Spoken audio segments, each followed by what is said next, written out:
And we are back in Reykjavik.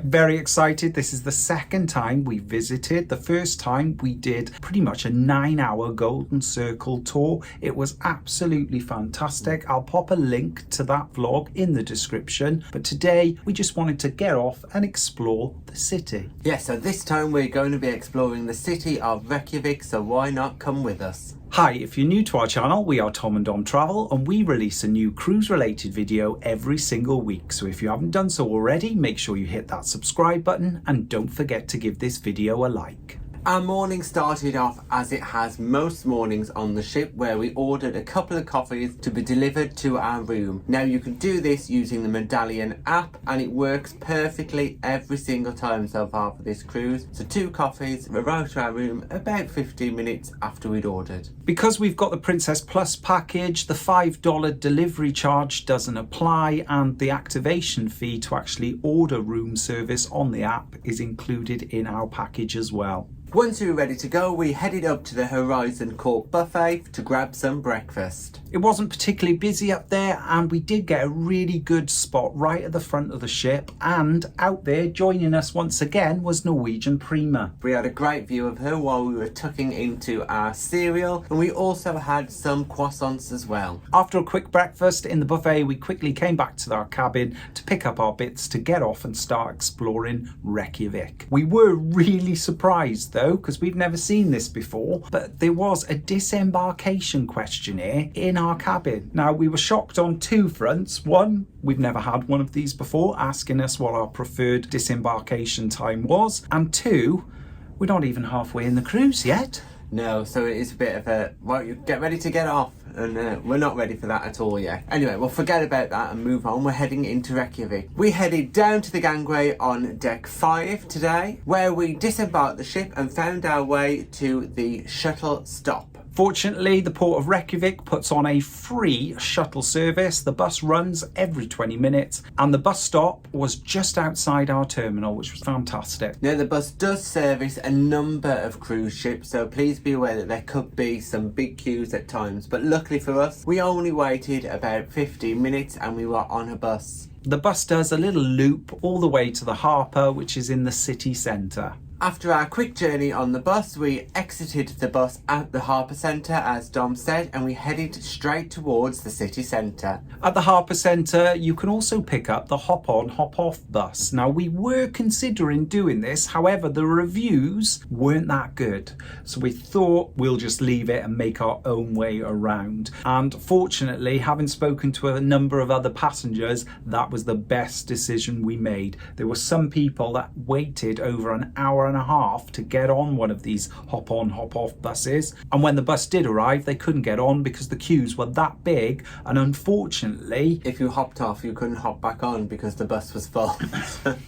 We'd recommend that you take a look at the hop on off bus and work out how busy it is in that day in Reykjavik. It might not be the best option for you, and the city is definitely very walkable. Now, the first huge tourist site that we spotted was H&M.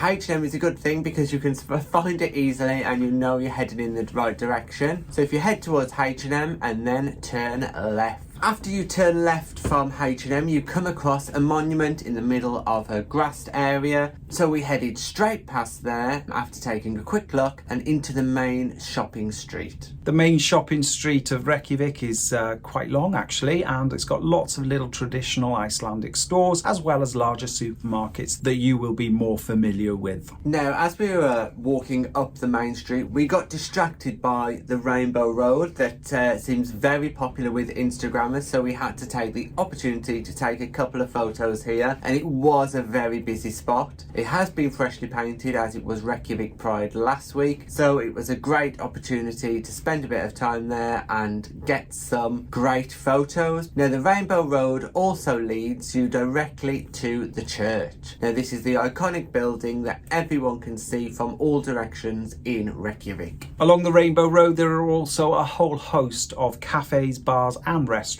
if you're feeling a little bit thirsty or hungry. Now, I'm sure the Rainbow Road does have an official street name, but we don't know it, so we're calling it the Rainbow Road. Once we got to the top of the Rainbow Road, we were greeted by a monument just outside the church, and the church is actually really, really spectacular. It is absolutely huge when you get up close, and it does feel very modern, but in a good way that is just iconic already to Iceland. There's some really great views over the city. Now, there was a small queue to get into the church itself, but we joined the queue and headed on in. We weren't sure whether you had to pay or not to get into the church, but we quickly discovered that it is actually free to enter, so we recommend that everyone heads in there. Once you're in there, it is an absolute vast space that is really, really spectacular. It feels really, really modern, and there is lots of space to move around in the church. There's a whole host of opportunities to light candles in remembrance. There is one paid attraction in the church, and that is heading right up to the top of the tower, but there was quite a queue to do this, so we chose not to do it. It is not very clearly signposted what you should and shouldn't do, and we could hear other people in the church arguing whether they had to pay or hadn't, and we're quite sure that a number of people went into that lift and didn't pay. It is a bit of a hit and miss thing. We chose not to do it because there was a big queue waiting to go up in the lift as it was. After we exited the church, we had a look, and just round the corner was one of Reykjavik's public baths, so we thought we'd go and have a quick look. Just remember that the public baths in Reykjavik are fed by thermal waters, so if you are staying there, it might be worth checking one of them out. After visiting the church, we headed back to the main shopping street in Reykjavik and visited a number of the stores. It's a great opportunity to do some shopping locally and grab some of that iceware that everyone seems to be talking about at the moment. Also on the main shopping street, there is the opportunity to visit the Reykjavik Ice Bar. There's an opportunity to go in there and have a drink in an ice glass, wearing some of the thermal clothes that they provide you. We've been in an ice bar before, so we chose not to go there this time, but if you haven't, it's definitely worth checking it out. There's also a tourist information centre where you can pick up information about tours and local attractions as well. And what we did also come across was a Christmas shop. In August. So if you want some Christmas decorations, and there is definitely some Christmas fans out there, you can get some Christmas decorations all year round here in Reykjavik. We then made our way down to the lake where the Parliament and the Town Hall are. Here we visited the old Town Hall and decided to stop here for a coffee. There's a lovely little cafe where you can get a selection of food and hot and cold drinks. It's a great spot, and it's a little bit less touristy than some of the cafes on the main street. There is some fantastic architecture in this area of Reykjavik, some really modern buildings and also some traditional buildings as well. Here you'll also find a number of museums, art galleries and just visitor attractions. Watch out though, because you're directly under the Reykjavik flight path. Now, if you are hungry, there are several different opportunities to have a meal here in Reykjavik. You could have a traditional sit-down meal with several courses, or a hot dog from one of the hot dog stands. One of the Icelandic menus that they did have on offer included minke whale and roasted puffin. Now, would you try minke whale or roasted puffin? Please let us know, because to us that seems quite controversial. Now, the quick service option would be to go for a hot dog, and hot dogs in Reykjavik are super popular. We came across one vendor and we were blown away by the size of the queue. It is an incredibly popular tourist spot for hot dogs, and unfortunately the queue was so big we just didn't have time to stop and grab one. No, otherwise we would have if there wasn't a big queue. You would like to have tried one of those. Once again, we continued to walk through the city centre itself and having a little wander around some of the local buildings. Also, we came across a Chinese embassy, which was interesting, wasn't it? Because that stood out right in the heart there of Reykjavik. From here we headed back along the seafront towards the harbour centre, and we came across a fantastic sculpture. We noticed it on the bus journey into Reykjavik and it did look absolutely incredible. Very, very popular with tourists all taking photos, so we took the opportunity to stand there and grab a few, and it was pretty spectacular. A really good spot. If the weather's good as well, you get some really good photos of ships docked at anchor. Today was a Holland America ship out there as well. Now we began the walk back to the harbour centre, where you can pick up the coach transfer back to the ship, which is complimentary, as we said before. The coach takes around about 10 minutes to get from the port into town and vice versa, or it is a 45-minute walk. Now, as we just said, there were several cruise ships in port today, including us, Holland America ship, Norwegian ship and a Viking ship. So that meant that the queue for the shuttle service was quite big, but it wasn't such of a queue, it was more of a push. Yeah. With buses arriving and everyone trying to get on as quick as they could. For a British person who is used to getting in a queue, that was not happening. It was everyone for themselves, really, as quick as you could get on that bus. Yeah, it was a little bit chaotic with everybody pushing and grabbing and scrambling to get on the bus. It was really, really disappointing. Yeah, it was dangerous. It was dangerous. Fortunately, the second bus came along and we managed to get a seat as well, so we didn't have to stand on the second one. But it was very, very busy and very chaotic. Once we arrived back at the ship, though, it was very quick to get back on board Island Princess. As we didn't manage to have much to eat in Reykjavik, we headed straight up to Horizon Buffet. Once again, we had a lovely little selection. We have mentioned this in previous vlogs, but the food up there has been absolutely fantastic, so we couldn't resist having a little bit of everything. We had a little bit of roast chicken, a little bit of rice, a little bit of butter chicken, some chicken ragu pasta. It was a lovely little selection. Once again, you go in the buffet for one thing and you end up with a plate of mixed things that probably wouldn't normally go together, but in a buffet, why not try everything? I think that's why we like the main dining room. Portion control. Yeah. Because we have none. We didn't have any dessert in the Horizon Buffet because we wanted to try one of the premium desserts again. So we headed over to Swirls in the indoor pool area. Now, once again, because we're on the Princess Plus package, we get 2 premium desserts each per day. Now, this is only our second premium dessert between us both for the cruise so far. Definitely something that we wouldn't have every single day, and certainly not 2 of them every day. No, there's too much there for either of us. However, 1 between 2 just seems just about right. Yeah. Saying that, we didn't eat it all. A popular activity here on Island Princess is the trivia in the Wheelhouse bar at 4 p.m. As we were back on board, we thought we'd go and try and take part. Because it's popular, when we've walked past a number of times before, we haven't been able to sit down and actually take part in the quiz. Today was a little bit different because lots of people were doing the 9-10 hour Golden Circle tour, so the ship was really quiet. So we managed to find a seat really easily and we took part in the quiz. Even though the ship was quiet, with lots of people off doing excursions, the Wheelhouse bar was still full. It absolutely was still busy, and you'd be surprised the amount of people who plan their day around the quiz. So if you do like a quiz, make sure you get there very early because there's people who are there every single day for the quiz. We did okay. There were 20 questions and we managed to get 12 between the 2 of us. Not too bad really for us. However, the winning team did get 20 out of 20. There's some serious quizzes on this ship. I don't think we had much hope.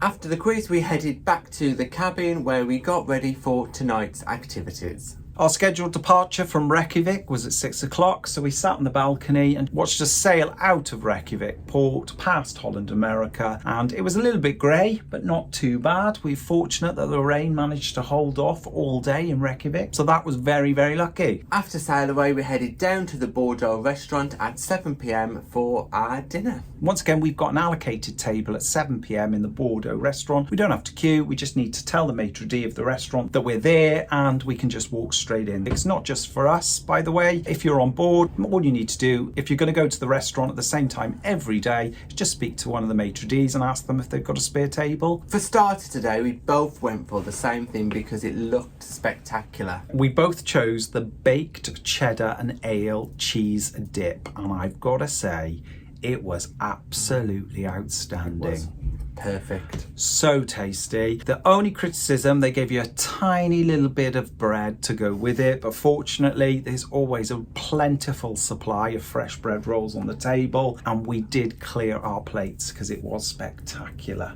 You're not short of bread, are you? You're not short of bread on this cruise. Then for the main, I went for a Sunday roast. Now, it's not Sunday here in Reykjavik, but it is on the menu, so I thought, why not give it a go? So I had 2 lovely slices of beef beef and a Yorkshire pudding, and the roast was really, really tasty. For my main, I chose the pan-fried chicken with mashed potatoes and vegetables, and I've got to say it was absolutely delicious. I thoroughly enjoyed it. The chicken was cooked to perfection. It was very, very tasty. For my dessert then, I chose to go for the chocolate pistachio cake, and it was absolutely fantastic. Really, really tasty. The chocolate desserts on Princess are really, really chocolatey and delicious. And it is unusual for me not to go for the chocolate option, but instead I went for the crepes. Once again, they were really tasty. The only thing is I would have preferred them to be warm and not cold. Crepes, I think, are best served just slightly warm, and these were very, very cold, as if they'd been put in a fridge and sat there for a few hours. So not the best, but the taste was nice. After dinner, we headed back to our favourite bar, Good Spirits, for an after dinner drink. Now, I've been waiting for this drink for the last few nights because they didn't have the activated charcoal which is needed to make it,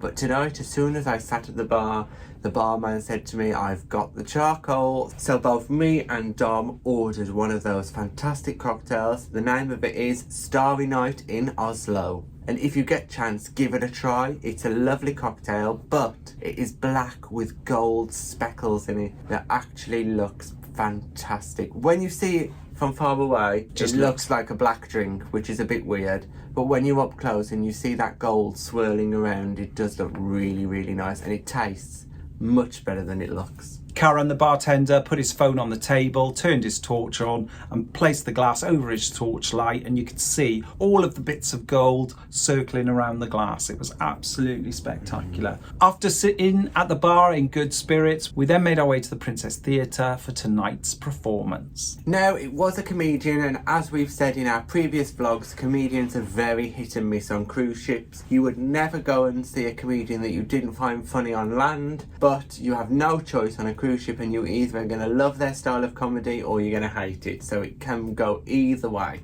Tonight's comedian was Mike Seeley, very, very talented guy from the United Kingdom. His comedy really resonated with us because I suppose we're British. However, a number of Canadians and Americans on board didn't really get his humour. No, the difficulty is he started his act off doing British TV theme tunes, which already seem to lose some of the audience, because if you don't know some of those classic British theme tunes, you're not going to be able to join in because you're not in on the joke. But the rest of his performance seemed to go well. Everyone was enjoying by the end, so pretty good. Now, after enjoying the comedian, we quickly headed over to Explorers Lounge for tonight's late night entertainment. Unfortunately, tonight it's karaoke once again. Now, me and Tom do enjoy karaoke. No, we don't take part, but we do give credit to everybody that gets up there and sings because they're very, very brave. However, it has been a little bit of overkill on the karaoke front in terms of entertainment, but the passengers seem to absolutely love it on board. For us, it's just becoming a bit repetitive. It's karaoke every other night here on Island Princess, and the problem is that it's karaoke every other night here on Island Princess with the same singers every other night on the Island Princess, virtually in the same order. It's becoming very repetitive. Let's just say some of these singers are not professionals.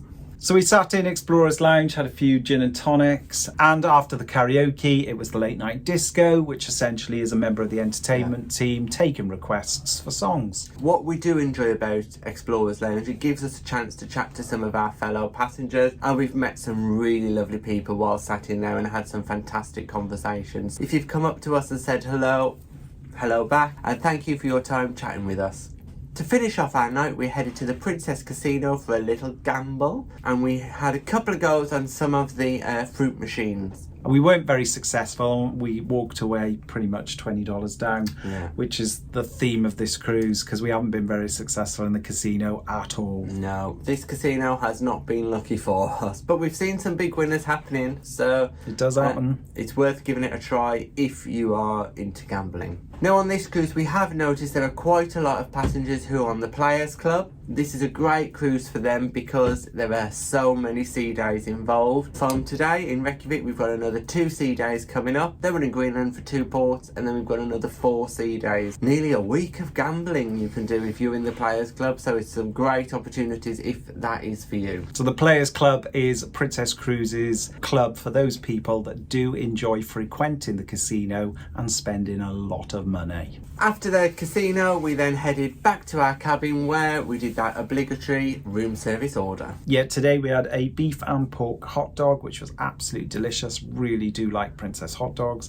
and cheesy chips. Very, very nice. That's our day here in Reykjavik and our evening on Island Princess. Yeah, we've had an absolutely fantastic day. We really enjoyed getting off and just having a look at some of the sights of Reykjavik. For the next 2 days, we are at sea as we make our way towards Greenland. So we're really, really excited about going to Greenland. Hopefully, fingers crossed, we'll be able to sail through the Prince Christian Sound, which is in the southern part of Greenland, and it's supposed to be absolutely spectacular. So yeah, join us in our next vlog where we talk about what we get up to on that crossing to Greenland. Thanks for watching our day in Reykjavik on Island Princess. If you've got any comments or questions, just pop them in the box below and we'll get back to you. And please don't forget to like and subscribe and hit that bell notification button to never miss a video from us. Thanks for watching. Bye.